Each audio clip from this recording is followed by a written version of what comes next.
दोस्तों, आज जो कहानी मैं आप लोगों को सुनाने वाला हूँ वो हमें लाहौर से जमील नामी एक भाई ने भेजी है। पेशे के एतबार से वो एक टैक्सी ड्राइवर हैं और ये वाकया उनके साथ हकीकत में पेश आ चुका है। तो आइए मज़ीद वक्त ज़ाया किए बगैर ये खौफनाक रुदाद खुद उन्हीं की ज़ुबानी सुनते हैं। मेरा नाम जमील है और मैं लाहौर का रहने वाला हूँ।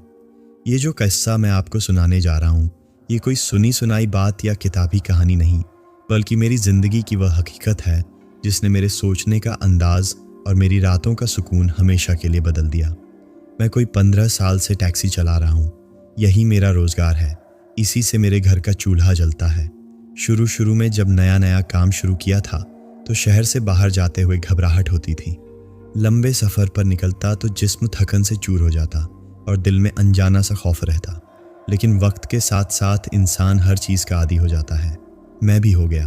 फिर वो वक्त भी आया कि मैंने लंबे रूट्स पर जाना शुरू कर दिया। कागान, नारायण, स्वात, मरी। गरज ये कि पहाड़ों की ठंडी हवाओं से लेकर पंजाब के तपते मैदानों तक मेरी गाड़ी के पहिए हर जगह की धूल छाट चुके थे। मैंने अपना नाम और नंबर शहर की सबसे बड़ी टैक्सी यूनियन में लिखवा रखा था। महीने का कुछ हिस्सा उन्हें देना पड़ता था, लेकिन इसका फ़ायदा ये था कि मुझे बैठे बिठाए महीने में 10-12 अच्छी बुकिंग्स मिल जाती थीं। बाकी सब ड्राइवरों की तरह मुझे भी इख्तियार था कि अगर कोई बुकिंग पसंद ना आए या तबीयत साथ न दे तो मना कर दूं। ये दिसंबर के आखिरी हफ्ते की बात है। सर्दी अपने उरूज पर थी और लाहौर पर धुंध की चादर तनी रहती थी। उस दिन दोपहर के वक्त यूनियन से फ़ोन आया। दूसरी तरफ मेरा शनासा मुंशी था। कहने लगा, जमील भाई, एक बुकिंग है, जाओगे? मैंने पूछा, कहाँ की? तो उसने बताया कि लाहौर से तकरीबन 400 किलोमीटर दूर सरगोधा से भी आगे एक गांव है, बस्ती दरिया खान। एक फैमिली है, उन्हें रात तक वहां पहुंचना है। मैंने हिसाब लगाया तो सफ़र 5 से 6 घंटे का था। मैं उस दिन बिल्कुल फारिग था और सुबह से कोई काम भी नहीं किया था, इसलिए फ़ौरन हाँ कर दी। मुझे शाम 4 बजे उन्हें उनके घर से लेना था। वो लोग रात 9-10 बजे तक अपने गांव पहुंचना चाहते थे। उन्होंने ये भी बताया कि हाईवे से उतरने के बाद उनके गांव तक का रास्ता काफ़ी ख़राब और कच्चा है। तकरीबन 1.5 घंटा कच्चे रास्ते पर लग जाएगा। ये सुनकर मुझे कोई ख़ास परेशानी नहीं हुई, क्योंकि मैं ऐसे रास्तों का आदी हो चुका था।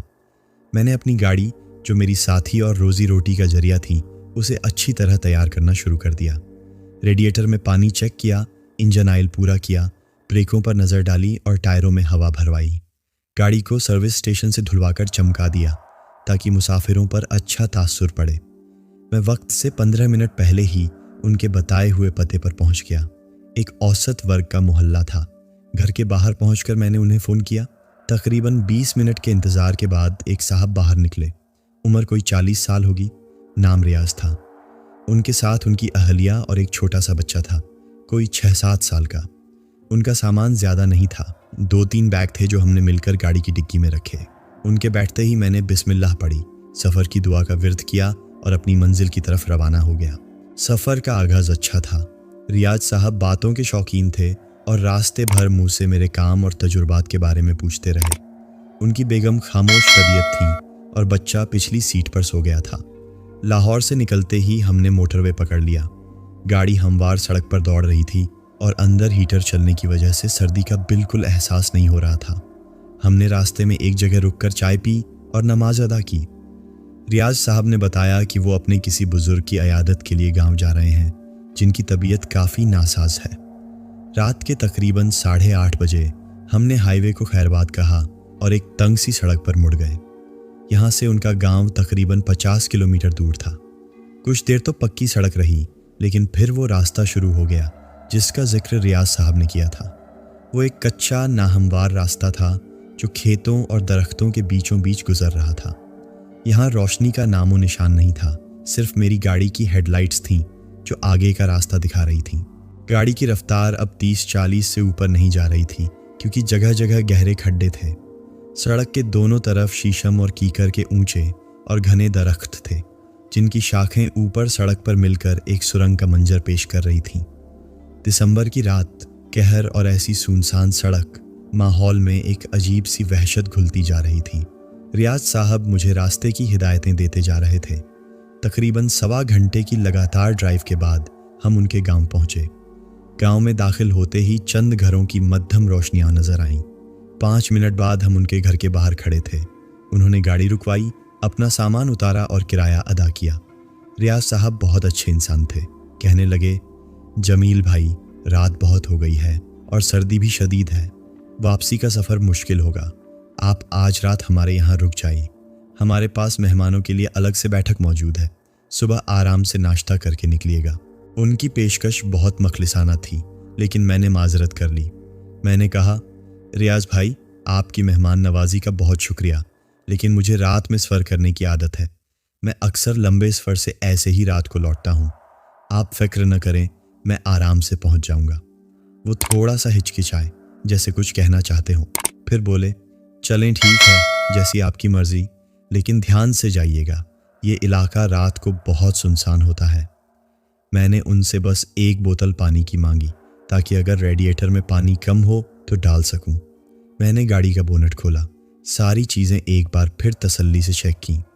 रेडिएटर में थोड़ा पानी कम था, वो पूरा किया। बोनट बंद करके मैंने उनसे इजाज़त ली। गाड़ी में बैठते ही मैंने आयतुल कुर्सी पढ़ी, सफ़र की दुआ मांगी और उसी अंधेरी वहशतनाक सड़क पर वापसी का सफ़र शुरू कर दिया, इस बात से बिल्कुल बेखबर कि ये मेरी ज़िंदगी की सबसे खौफनाक रात होने वाली थी। गाड़ी जैसे ही गांव की हदूद से निकली, बाहर का मंजर और भी ज़्यादा तारीख और डरावना लगने लगा। मेरे दिल में एक अनजानी सी बेचैनी ने सर उठाना शुरू कर दिया था। मैंने गाड़ी को वापस उसी कच्चे रास्ते पर डाल दिया। वक्त रात के लगभग 11:15 बजे का था। सर्दी की शिद्दत बढ़ चुकी थी और अब हल्की हल्की धुंध भी पड़ना शुरू हो गई थी, जिसने माहौल की वहशत में मज़ीद इजाफा कर दिया था। गाड़ी के अंदर हीटर चल रहा था, लेकिन फिर भी मेरे हाथों में एक कपकपी सी महसूस हो रही थी। बाहर घुप अंधेरा था, ऐसा काला अंधेरा कि जैसे किसी ने हर तरफ स्याही मल दी हो। दोनों तरफ खड़े दरख्त किसी देव की तरह लग रहे थे, जो रास्ता रोके खड़े हों। गाड़ी की हेडलाइट्स जहाँ तक जाती, बस वहीं तक रास्ता नज़र आता, उससे आगे कुछ भी नहीं। इस पूरे रास्ते पर मुझे दूर दूर तक किसी और गाड़ी की रोशनी या किसी इंसान का नाम और निशान नज़र नहीं आ रहा था। मैं बिल्कुल अकेला था। अभी मुझे सफ़र शुरू किए हुए कोई 10-15 मिनट ही हुए थे कि धुंध गहरी होना शुरू हो गई। अब हद निगाह बहुत कम हो गई थी। मैं जो पहले 50-60 की रफ्तार से गाड़ी चला रहा था, अब रफ्तार कम करके 25-30 पर ले आया था, क्योंकि उससे तेज़ चलाना खतरे से खाली नहीं था। मैं पूरी तवज्जो से गाड़ी चला रहा था कि अचानक मेरी नज़र सड़क की दाईं जानिब पड़ी। हेडलाइट्स की रोशनी में मुझे ऐसा महसूस हुआ जैसे कोई सियाह कपड़ों में मलबूस शख्स खड़ा है। मेरा दिल एक लम्हे के लिए धक से रह गया। मैंने सोचा, या अल्लाह, इतनी रात गए इस वीराने में यह कौन हो सकता है? इस इलाके में तो लोग मगरिब के बाद ही घरों में दबक जाते हैं। जब से मैं इस रास्ते पर आया था, न कोई गाड़ी मेरे पास से गुजरी थी और न ही कोई इंसान नज़र आया था। एक लम्हे को ख्याल आया कि नज़रअंदाज करके गुजर जाऊं, लेकिन फिर दिल में इंसानियत जागी। मैंने सोचा, हो सकता है कोई मजबूर हो, किसी की गाड़ी ख़राब हो गई हो या किसी इमरजेंसी में मदद का मुंतज़िर हो। ये सोचकर मैंने गाड़ी की रफ्तार आहिस्ता की और उसके करीब जाकर ब्रेक लगा दी। वह शख्स मेरी तरफ बढ़ा। चूँकि रोशनी सिर्फ गाड़ी के सामने थी और वह साइड पर था, उसका चेहरा वाजह नज़र नहीं आ रहा था, बस एक लंबा स्याह ह्यूला सा लग रहा था। मैंने शीशा नीचे करके पूछा, भाई साहब, खैरियत? इतनी रात को यहाँ क्या कर रहे हैं? कोई मसला है? उसने मेरी बात का कोई जवाब नहीं दिया, बस खामोश खड़ा रहा। मुझे थोड़ा अजीब लगा। मैंने दोबारा पूछा, आपको लिफ्ट चाहिए? इस बार उसने हाँ में सर हिलाया। मैंने पूछा, किस तरफ जाना है? उसने उस सिमत में हाथ से इशारा किया जिधर मैं जा रहा था, यानी हाईवे की तरफ। लेकिन अब भी उसके मुंह से एक लफ्ज़ नहीं निकला। उसकी खामोशी पर असरार थी, लेकिन मैंने सोचा शायद गरीब आदमी है, घबराया हुआ है, या हो सकता है गूंगा हो। मैंने कहा, चलें, कोई बात नहीं, पीछे बैठ जाइए, जहाँ उतरना हो बता दीजिएगा। उसने गाड़ी का पिछला दरवाज़ा खोला और अंदर बैठ गया। दरवाज़ा बंद होने की आवाज़ आई और गाड़ी का बैलेंस भी थोड़ा सा बदला, जिससे मुझे यकीन हो गया कि कोई पिछली सीट पर बैठा है। मैंने गाड़ी दोबारा चलाना शुरू कर दी। 2-3 मिनट खामोशी से गुजर गए। मैंने उसकी खामोशी तोड़ने की कोशिश की। मैंने कहा, भाई साहब, आप इस सुनसान सड़क पर अकेले क्या कर रहे थे? कोई गाड़ी तो दूर दूर तक नज़र नहीं आ रही। लेकिन आगे से कोई जवाब ना आया। अब मुझे वाकई उलझन होने लगी। मैंने थोड़ा ऊंची आवाज़ में कहा, जनाब मैं आप ही से बात कर रहा हूँ, किधर ध्यान है आपका? फिर भी मुकम्मल खामोशी। अब मेरे दिल में खौफ की एक सर्द लहर दौड़ गई। गाड़ी की केबिन लाइट बंद थी और पीछे मुकम्मल अंधेरा था। मैंने ड्राइविंग सीट पर बैठे बैठे अपना बायां हाथ पीछे की सीट की तरफ बढ़ाया ताकि उसे छूकर मुतवज्जह कर सकूं, लेकिन मेरा हाथ हवा में ही घूमता रहा। वहां कोई नहीं था। मेरा दिल हल्क में आ गया। ये कैसे हो सकता है? अभी तो कोई मेरी गाड़ी में बैठा था, दरवाज़ा खुला था, गाड़ी हिली थी। मैंने फौरन गाड़ी सड़क के बीचों बीच रोक दी और जल्दी से केबिन लाइट ऑन की। पिछली सीट बिल्कुल खाली थी। पसीने के कतरे मेरी पेशानी पर नमूदार हो गए। मैंने गाड़ी से उतरकर पिछला दरवाज़ा खोलकर देखा। अंदर कोई नहीं था। दरवाजे अंदर से लॉक थे। मेरा दिमाग माऊफ हो रहा था। ये क्या मुअम्मा था? क्या ये मेरा वहम था? लेकिन नहीं, ये वहम नहीं हो सकता। मुझे अच्छी तरह याद है कि कोई गाड़ी में बैठा था। अभी मैं यही सब सोच रहा था कि मुझे ऐसा लगा जैसे कोई मेरी साथ वाली यानी फ्रंट पैसेंजर सीट पर आकर बैठ गया है। मैंने धड़कते दिल के साथ आहिस्ता से अपनी गर्दन दाईं तरफ घुमाई। वहां वाकई कोई बैठा हुआ था, एक स्याह साया जिसका कोई वाजह चेहरा नहीं था। मेरी चीख निकलने ही वाली थी कि मैंने हिम्मत करके जल्दी से दोबारा केबिन लाइट का बटन दबाया। रोशनी होते ही वह साया गायब हो गया, लेकिन मुझे पूरे बदन पर उसकी मौजूदगी का एहसास हो रहा था। अब मैं समझ चुका था कि मैं किसी गैर इंसानी मखलूक के चंगुल में फंस गया हूँ। ये ख्याल आते ही मेरे पूरे जिस्म पर कपकपी तारी हो गई और सर्दी के बावजूद मैं पसीने में शराबूर हो गया। मैंने जल्दी जल्दी आयतुल कुर्सी और जो सूरतें याद थीं उनका विर्द करना शुरू कर दिया। मैंने सोचा बस किसी तरह यह कच्चा रास्ता ख़त्म हो जाए, मैं हाईवे पर पहुंच जाऊं। यह रास्ता अब मुझे किसी आसिफ ज़्यादा भूल भुलैया की तरह लग रहा था। मैंने डरते डरते दोबारा गाड़ी स्टार्ट की और एक्सीलेटर पर पांव रख दिया। अभी मैं थोड़ा ही आगे गया था कि मेरी हेडलाइट्स के सामने सड़क के बीचों बीच मुझे फिर वही साया नजर आया, लेकिन इस बार वह अपनी जगह पर खड़ा नहीं था, बल्कि वह देखते ही देखते लंबा होता जा रहा था। इतना लंबा कि उसका सर दरख्तों की चोटियों को छूने लगा। मैंने अल्लाह का नाम लिया और फैसला किया कि अब ब्रेक नहीं लगाऊंगा। मैंने आंखें बंद करके गाड़ी की रफ्तार और तेज कर दी। गाड़ी जब उस साये में से गुजरी तो एक लम्हे के लिए इंजन ने काम करना छोड़ दिया और केबिन में हर तरफ बर्फ सी जम गई।